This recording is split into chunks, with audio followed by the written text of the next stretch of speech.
Day 66. A focused fool can accomplish more than a distracted genius. So that means that your most valuable asset is not time, it's attention. A man with time and distractions will always lose to a man with a deadline and a singular focus. We can be extremely successful in this world, especially today. I believe that with all of the resources that we have and the safety and security that our country provides, etc. But, and again, it's probably easier than ever to be successful, but it's easier than ever to also be distracted. It's quite a conundrum, and it's real. But I heard that quote in a video that I was listening to, and man, that stuck with me, is a focused fool can always accomplish more than a distracted genius. So if attention is our most valuable asset, then what do we need to do with that? How do we need to reprioritize and reassess our lives to where we are protecting and just very conscious of our attention? Man, I wish I would have learned some of this stuff earlier in life. Because now in hindsight, you can look back and realize how unconscious you were living. And I don't say that in like a self-deprecating or like remorseful way, because I'm grateful and very thankful to have learned. But I wish they would teach this concept to the youth a little bit more, and anyone living today, that it's not, like, time is absolutely very important. And more people think they have more than they do, and that allows people to kick the can down the road and delay. And that's not good, because time is very important. But I buy into this, that attention, if we're just focused with a deadline, signing a contract with ourselves, burning the ships, saying above anything else, I am going to show up for myself, I'm going to be a man of my word, and I'm going to meet this deadline with whatever it is, whatever your passion is, whatever you're doing.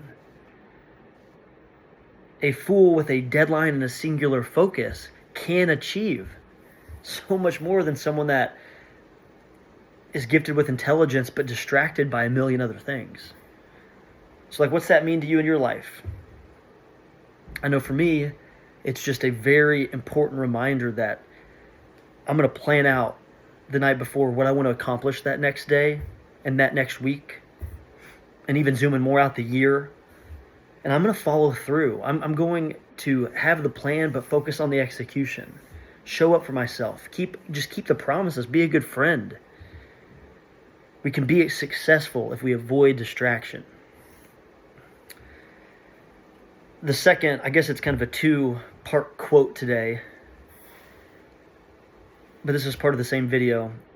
It went on to say, you're always just one choice away, one moment of courage from turning it all around. But the thing is, nothing changes if you don't. It's not about waiting for the exact right moment, that one day mentality. It's not about waiting for the right moment. It's about deciding that this specific moment is the one that you'll finally show up for yourself. And if I were to summarize that, the line of that second quote that stuck out to me is just, you're just one moment away, one moment of courage from turning it all around. If you believe in that, it could prompt you to do some pretty special things. And it's just igniting that spark of inspiration to say, nope, I'm done with what I've been doing. I'm done with this pattern. I'm done with this rhythm of life, but I'm going to literally start today. Because he went on to explain in this video I was watching, he was like, a year's going to go by anyways. Like, a year of time's going to pass, and we're subject to time, and the year's going to go on. And he's like, if you just started today in this moment to say, I'm going to give it all I've got with my goals this year, connecting with God, being a light for others, showing up for myself with fitness and with health. And if you just gave it all you've got amidst the other external distractions and variables, you would look back in a year and almost in a guaranteed fashion say, I can't believe I was living like that. Like that singular decision that I made to show up for myself with all I've got is the best thing that's ever happened to me. And you would probably look back and just shock that you even lived in the way that you did, which is what we're currently living in, right? So it's like the year's going to pass, time's going to go by. What if we just showed up with all we've got for the next year and then reassess? Were you happy that you did that? Happy that you made that commitment or not? I have a feeling that you absolutely would be. It's what I've been subscribing to in my life. So far from perfect. But I will say the confidence that you feel in yourself when you're showing up definitely can change your attitude, your mental health, and just how you're approaching your life. So the scripture I have today is in the book of Deuteronomy, chapter 31, verse 6. And it says, and I'm reading out of the NLT, it says, "So be strong and courageous, do not be afraid, and do not panic before them. For the Lord your God will personally go ahead of you. He will neither fail you nor abandon you." So the Lord your God will go before you. He will neither fail you or abandon you. That, for someone that has had some of the issues I've had in the past about fear and some anxiety like that, there's so much peace in that verse.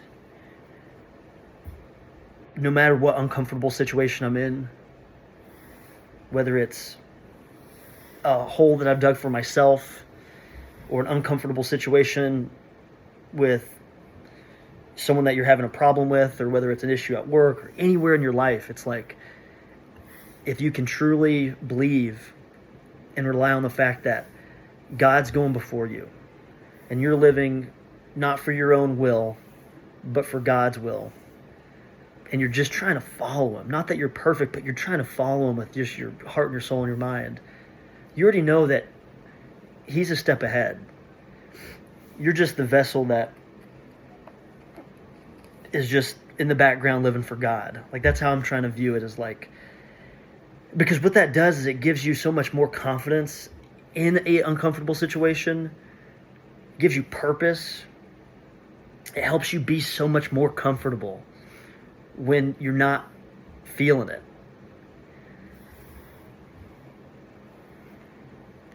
Like, be strong and courageous. Don't panic before them. Don't be afraid. I feel that in my life. And the thing is, it's not that life's going to turn out perfect. It's not that all the chips are going to fall in my favor. Absolutely not. In fact, external life circumstances between a Christian and a non-Christian, no difference at times, right? In terms of like the problems that we deal with, we're all going to have to experience death and pain and fear and all these things. But the perspective and the trust and the faith amidst the tribulation is going to be so different when you're relying on the will of God and knowing he goes before us. That's what I got. It's day 66.